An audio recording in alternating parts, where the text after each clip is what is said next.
Hi guys, இன்னைக்கு கதை ஒரு முதலிரவை பற்றின கதை. அறைக்குள் பால் சொம்புடன் நுழைந்தாள் சுமதி.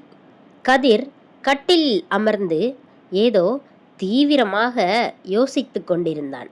என்னங்க, முதலிரவு அன்னைக்கு இப்படி யோசிச்சுக்கிட்டே இருக்கீங்க என்றாள் சுமதி. கதிர் அவளை நிமிர்ந்து பார்த்து குறும்பா சிரிச்சான். இல்லடி, இன்னைக்கு சமையல் பற்றி யோசித்தேன். சமையலில் பக்குவம் ரொம்ப முக்கியம்ல, குறிப்பாக சில விஷயங்களை சமைக்கும்போது என்று இழுத்தான். குறிப்பாக சில விஷயங்களை சமைக்கும்போது என்று இழுத்தான். சுமதிக்கு அவன் எதை நோக்கி பேசுகிறான் என்று புரிந்துவிட்டது. ஓஹோ, சமையல் கலைஞர் அவர்களே, உங்களுக்கு என்ன பக்குவம் வேணுமாம்? ஓஹோ, சமையல் கலைஞர் அவர்களே, உங்களுக்கு என்ன பக்குவம் வேணுமாம் என்று கட்டிலில் அமர்ந்தாள்.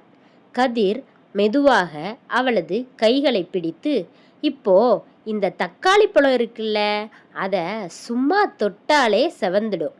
ஆனால் அதை நல்லா அமுக்கி பிழிஞ்சு சாறு எடுத்தாதான் சமையலே ருசிக்கும் என்று அவளது கன்னத்தை மென்மையாக கிள்ளினான். சுமதி வெக்கப்பட்டு முகத்தை திருப்பிக் கொண்டு சொன்னால், தக்காளியை கடையில் வாங்கும்போது தான் அமுக்கி பார்க்கணும். ஆனால் உங்கள் முன்னாடி இருக்கிற இந்த தக்காளி பழங்களை நீங்கள் அமுக்கக்கூடாது.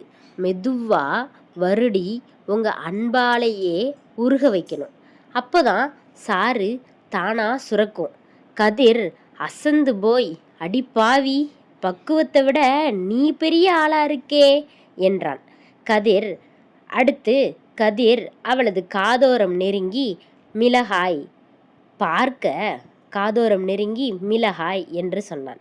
மிளகாய் பார்க்க சின்னதா செவப்பா இருக்கும், ஆனா வாயில வச்சா காரமா தூக்கும். எனக்கு காரனா ரொம்ப இஷ்டண்டி என்று அவளது கழுத்தில் முத்தமிட்டான். சுமதி உடல் சிலிர்த்தது. அவனை பின்னாடி தள்ளிவிட்டு சொன்னால், ஆண்களோட மிளகாய் தான் சமையலுக்கே காரம் கொடுக்கும். ஆனால் அதை எடுத்த உடனே சமையலில் போடக்கூடாது. முதல்ல எண்ணெயை ஊற்றி அன்பு காட்டி நல்லா வதக்கணும். அதுக்கு அப்புறம் அது காட்டும் காரத்தில் இந்த சுமதி அப்படியே கிறங்கிடுவா என்று சொன்னாள். கதிர் அவளை மொத்தமாக தன் மடியில் இழுத்து போட்டு கொண்டான். அவளது உதடுகளை பார்த்தபடி, கடைசியா ஒரு ஸ்வீட், திருநெல்வேலி அல்வா. கையில் வச்சாலே வலிக்கிட்டு ஓடும், ஆனால் வாயில் வச்சா அப்படியே கரையும் என்றான் மூச்சு திணற. சுமதி அவனது சட்டை காலரை பிடித்து தன் பக்கம் இழுத்தாள். இந்த அல்வா உங்களுக்காகவே ரெடியாகி காத்துக்கிட்டு இருக்கு.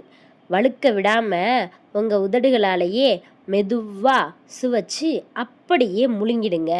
இனிமே பேசி நேரத்தை வீணாக்கக்கூடாது, சமையலை ஆரம்பிச்சிட வேண்டியது தான் என்று கதிர் விளக்கை அணைக்க, அந்த இரு இதயங்களின் பக்குவமான சமையல் விடிய விடிய